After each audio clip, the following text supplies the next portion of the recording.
पिछले एक्सपीरियंस में आपके साथ शेयर किया गया था कि कैसे बबली जो हैं उन्हें बाबा ने उन्हें डॉल देकर उनकी इच्छा पूरी की। और सबसे बड़ी बात है बाबा कैसे वहाँ तक आए, ये चीज़ ये एक बात रह गई थी वहाँ पर। तो उस चीज़ को मैं आज बताती हूँ। बाबा जो हैं उनका इस परिवार से शायद विशेष लगाव था, जो इन छोटी सी प्यारी सी नन्ही गुड़िया सी परी सी बबली के माध्यम से बाबा इनके घर तक आ चुके थे। लेकिन बाबा उनके लाइफ में आए भी इसलिए क्योंकि ये जो पूरा परिवार था ना, ये एक सकारात्मक बहुत धार्मिक प्रवृत्ति के लोग थे। आप ये मान लो ना कि हर दूसरे तीसरे महीने या तो ये वृंदावन हो आते या ये बाबा खाटू श्याम के दर्शन को जाते। पर ये एक्सचेंज करके इधर उधर जाते थे। कभी द्वारकाधीश हो आते तो कभी पुरी, तो जगन्नाथ, तो मतलब ये चीज़ थी। पर सबसे ज़्यादा जो ये जाते थे वो था वृंदावन। वो लगभग हर महीने या हर दूसरे महीने इनकी कोशिश रहती थी कि ये वहाँ अपनी हाज़िरी लगाने कान्हा के सामने पहुँच जाए, और वहाँ नहीं तो खाटू चले जाए। तो इन्हें ओवरनाइट जर्नी करनी पड़ती थी। और मतलब आप ये मानिए कि कृष्ण जी की ही शक्ति के कारण ना वो सब कुछ कर पा रहे थे। हर महीने ट्रेवल उनके फादर करते, मतलब वो पूरा फैमिली हर महीने ट्रेवल करता। वो ये और मतलब सबको बैलेंस करके चलना ये भी बड़ी बात है ना। हम लोग साल में 3-4 ट्रेवल करने में सोचते हैं। और तो ये एक चीज़ है। तो ये कृपा है क्योंकि इन्होंने चुना था, उन्होंने चुना ही कृष्ण को था। तो फिर जिसने उधर उस ओर अपना वो कर लिया है तो जीतेगा वही। अब यहाँ पर ये बात है ना कि क्योंकि वृंदावन इनका बहुत सालों से बहुत ज़्यादा बार आना जाना है, तो इनकी ना वहाँ पे जान पहचान भी काफ़ी अच्छे से दुकान वालों से हो गई है। आप ये मान लीजिए ना कि यहाँ तक कि कभी अगर इनके कुछ पैसे कम भी पड़े ना, तो वो इनको कह देते कि आप अगली बार आना तो दे जाना, कोई बात नहीं। क्योंकि ना ये लोग भी मतलब ये रहता था इनका कि ये लोग भी उन लोगों के लिए धीरे धीरे एक परिवार जैसे हो गए। जैसे कि ये जहाँ से पेड़ा लेते थे वो शॉप इनका फिक्स हो गया, जहाँ से ये कुछ गिफ्ट्स वगैरह लेके जाते थे तो वो सब उनका फिक्स हो गया था। जहाँ से ये इनके घर की जो अगरबत्ती थी वो अमूमन वहीं वृंदावन वहीं की ही जलती थी। तो ये सब चीज़ें जो धूप बत्ती वगैरह हुई तो वो सब चीज़ें वो वहीं की ले जाते थे। तो वो सारे शॉप वालों से अब इनकी एक तरह से पहचान सी हो गई थी। तो वैसे में एक अपनापन वाला वो चीज़ हो गया था। ये लोग बहुत अच्छे थे इसलिए बाबा ने इनको चुना, ये तो मैं कहूँगी।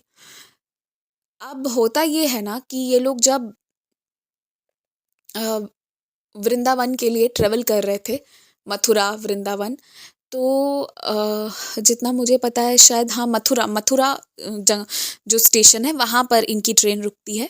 तो जो ओवरनाइट जर्नी थी उस दौरान होता ये है ना कि ये जो छोटी सी प्यारी सी हमारी परी हैं ये और इनकी मम्मी, ये लोग दोनों ब्रश करने के लिए और वॉशरूम के लिए इनकी मम्मी को जाना था।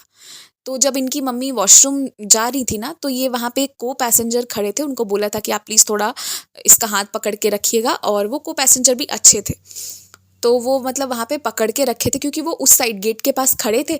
तो इनकी मम्मी ने सोचा कि क्यों ही मैं इसको वापस पीछे सीट पे छोड़ने जाऊँ, तो उसको वो पकड़ के वहाँ पे खड़े, मतलब वो उनको बोल दिया और वो पकड़ के खड़े थे।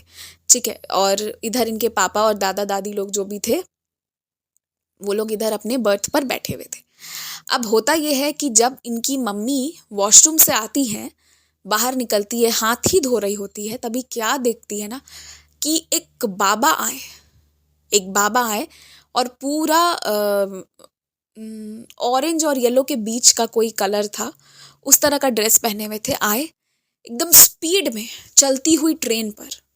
आप ये समझिए कि एकदम चलती हुई ट्रेन पे स्पीड में आए और बबली को पीछे से पकड़ के और धक्का दे के ट्रेन के अंदर करते हुए इनके हाथ में पकड़ा और बोला, तुम बच्चे को देखती नहीं हो क्या, पकड़ो इसे ठीक से। और उनके हाथ पे बबली के हाथ को इनकी मम्मी के हाथ पे रखा और उसी चलती हुई ट्रेन से बगल वाले जो सामने वाला डोर है ना, आमने सामने डोर्स होती हैं, सामने वाले डोर से चलती हुई ट्रेन से उतर के कहाँ गए।